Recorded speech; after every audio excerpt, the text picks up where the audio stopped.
Welcome to my class. Students, today we are going to see English workshop of the poem Trees are the kindest things I know. 8th standard की जो poem है उसकी workshop हम देखने जा रहे हैं। इस पोएम की चिटचैट और एक्सप्लेनेशन भी दिया गया है। नीचे जो डिस्क्रिप्शन बॉक्स में लिंक दी गई है उस पर क्लिक करना है, आपको चिटचैट और एक्सप्लेनेशन देखने के लिए मिल जाएगा। अब हम देखते हैं क्वेश्चन नंबर 1 इंग्लिश वर्कशॉप का। Pick from the poem words that rhyme with the following words. Poem से हमें राइमिंग वर्ड्स लिखना है, लेकिन राइमिंग वर्ड्स कौन से? नीचे जो वर्ड्स दिए गए हैं उसके राइम लिखना है हमको। A fun, B no, C now, D sight और E fly।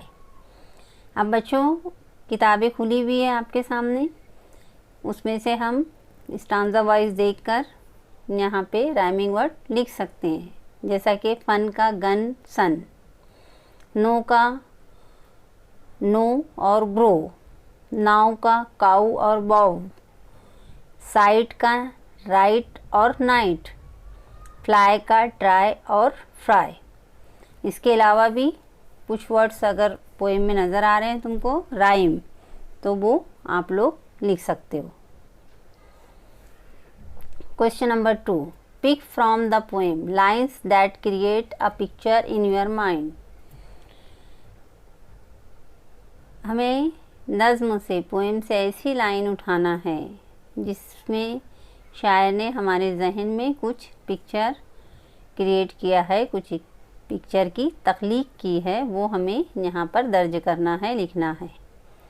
जैसा कि पहली लाइन दी हुई है, and in the spring new birds of green. उसी तरीके से बी सी डी ई 4 लाइनें अभी और हमको लिखना है। यहाँ पर लाइन पोएम से ही दर्ज की गई है। And gather birds among their boughs to touch the beams of morning sun, when evening changes into night and when a moon floats on the sky. Question number 3, the poet refers to trees as the kindest things. From the poem, pick out 5 facts which prove kindness of trees towards others. Poet ने यहाँ पे बयान किया ना, दरख्त को सबसे हमदर्द चीज़ बताई है। तो ऐसे ही 5 फैक्ट, 5 सच्चाइयाँ जो इस बात को प्रूव कर रही हैं कि दरख्त ये हमदर्द हैं दूसरों के लिए। तो वैसे 5 फैक्ट, 5 सच्चाई हमें, यह हकीकत हमें दर्ज करना है। A, they do not harm. B, and spread a shade for sleepy cows. C, provide shelter to the birds. D, they give us fruit. C, they hum drowsy ललबाई।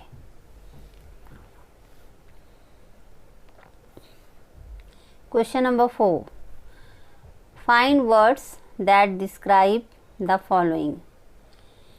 हमें कुछ ऐसे अल्फाज तलाश करना है जो नीचे के लिए डिस्क्राइब वर्ड ढूंढ रहे हैं। डिस्क्राइब का मतलब होता है यहाँ पे एडजेक्टिव। जैसा कि काउस दिया गया है, यहाँ पे न्यू बर्ड्स दिया है, सन दिया है, ललबाय दिया है और ट्रीज दिया है। अब काउस के लिए डिस्क्राइबिंग वर्ड्स कौन सा आया है? तो यहाँ स्लीपी आया हुआ है, स्लीपी काउस। न्यू बर्ड्स के लिए डिस्क्राइबिंग वर्ड कौन सा आया है? ग्रीन आया है, न्यू बर्ड्स ग्रीन। सन के लिए मॉर्निंग सन। ललबाय के लिए ड्राउजी ललबाय। और ट्रीज के लिए काइंडेस्ट ट्रीज।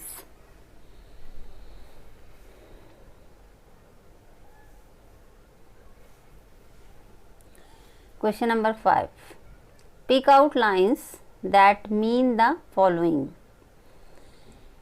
यहाँ पर लाइन दी गई है और पोएम से हमें ऐसी लाइन लिखना है उसके जवाब के लिए जो दी गई लाइन का मतलब बता रही हो।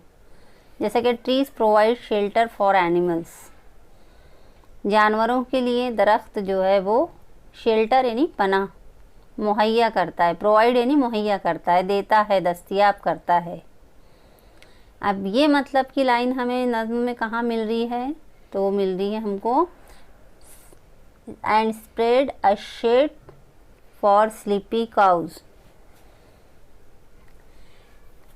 लाइन दी वहाँ पे spread a shade for sleepy cows. Trees provide food for all, दरख्त हम तमाम के लिए ग़िज़ा मुहैया करते हैं।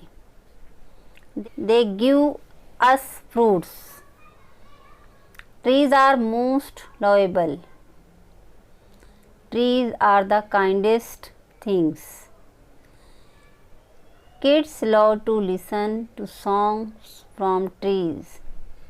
They hum a drowsy lullaby. Trees live a simple life. They do not harm, they simply grow. Question number 6. Think and write in your own words what living things can cause harm to one another. Name any 5। सोचना है और अपने अल्फाज में लिखना है कौन सी ऐसी चीज़ें हैं जो एक दूसरे को तकलीफ़ पहुंचाने का सबब बनते हैं। हार्म का मतलब होता है तकलीफ़ और कॉज यानी कि सबब। नेम एनी 5, किसी 5 चीज़ों के या 5 नाम हमें पेश करना है जो एक दूसरे को तकलीफ़ पहुंचाते हैं।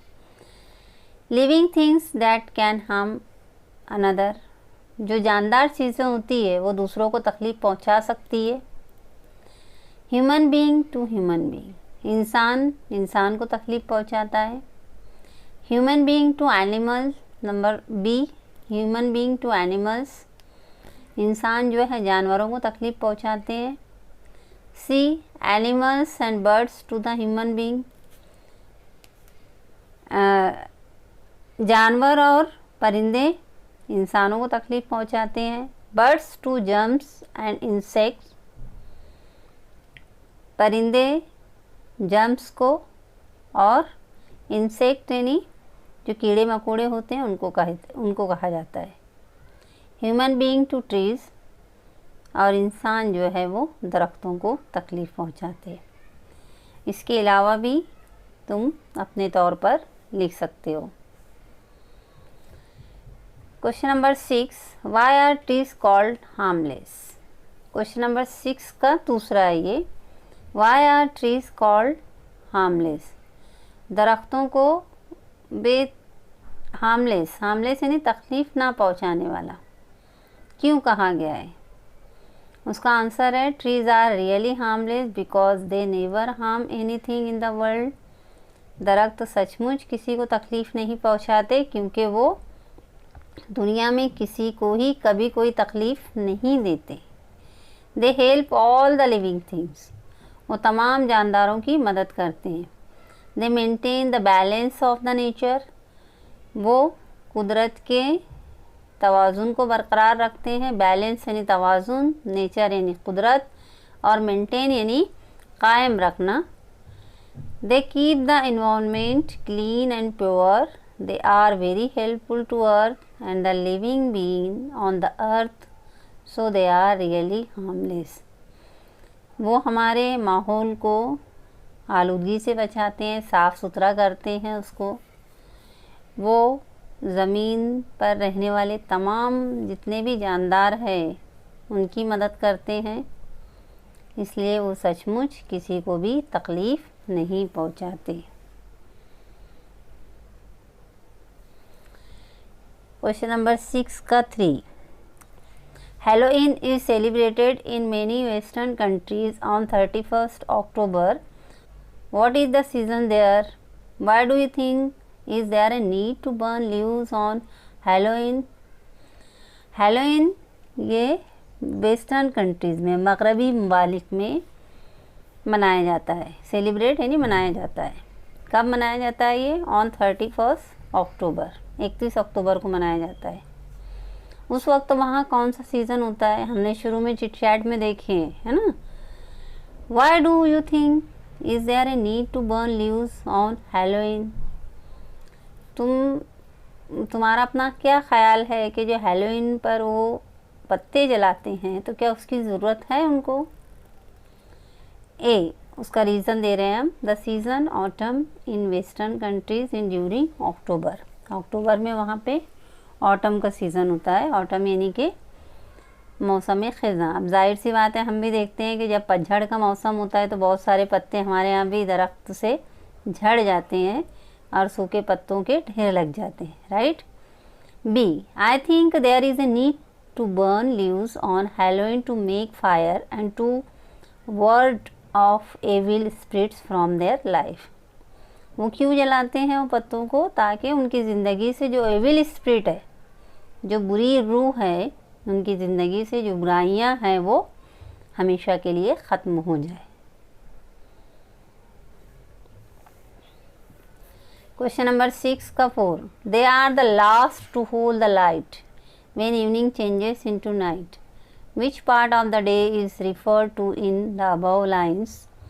Which part of the trees hold the last light of the day? जो लास्ट जो लाइन है,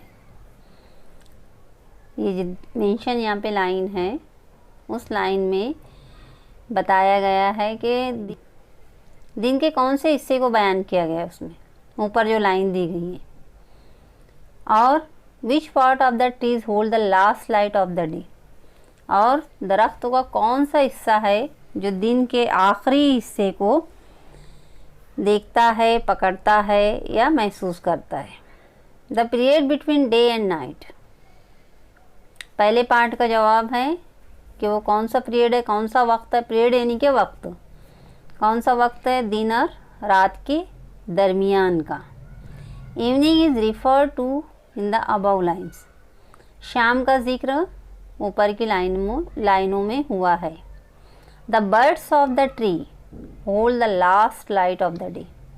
बर्ड्स जो कलियां होती है दरख्तों की, वो दिन की आखिरी रोशनी को पकड़ती है, देखती है, महसूस करती है। क्वेश्चन नंबर 8, ये बच्चों आप लोगों को करना है खुद से। Your neighbour is having a huge old banyan tree chopped down to make space for another constructions. Write an imaginary conversation between you and your neighbor trying to stop him from having it cut down. तुम्हारा पड़ोसी, neighbour यानी पड़ोसी जो है, banyan tree का, बनियन यानी people का पेड़ उसने कट किया है। किसके लिए? कंस्ट्रक्शन के लिए, तामीरी काम के लिए उसने जगह उसे दरकार थी, जगह चाहिए था, स्पेस यानी जगह। उसके लिए उसने पुराने दरख्तों को, पीपल के दरख्तों को काट लिया। एक ख़याली हमें कन्वर्सेशन लिखना है, इमेजिनरी कन्वर्सेशन, ख़याली बातचीत, डायलॉग लिखना है between you and your neighbour, तुम्हारे पड़ोसी के दरमियान। और कोशिश करना है कि तुम्हारे पड़ोसी को वो बनियन ट्री कट करने से रोको। यहाँ पे 2 डायलॉग्स दिए गए हैं, एक तुम्हारा है और एक तुम्हारे पड़ोसी का। Myself, good morning sir, I am very disturb and upset to see you having this good old banyan tree chop down. और तुम्हारे पड़ोसी का डायलॉग है, no dear, this is of no use now, it's so old. आगे के इसी तरीके से जो डायलॉग है वो तुमको कंटिन्यू करना है। Myself, no sir, being to hold it's more useful, it has been providing us oxygen for years and years. Neighbour, that's true, but there is no option for me. Myself, think about birds would build nest in it, cattle who rest in its huge shade. Neighbor, you are right, but myself. It controls pollution in your area. Neighbor, yes dear, you have opened my eyes.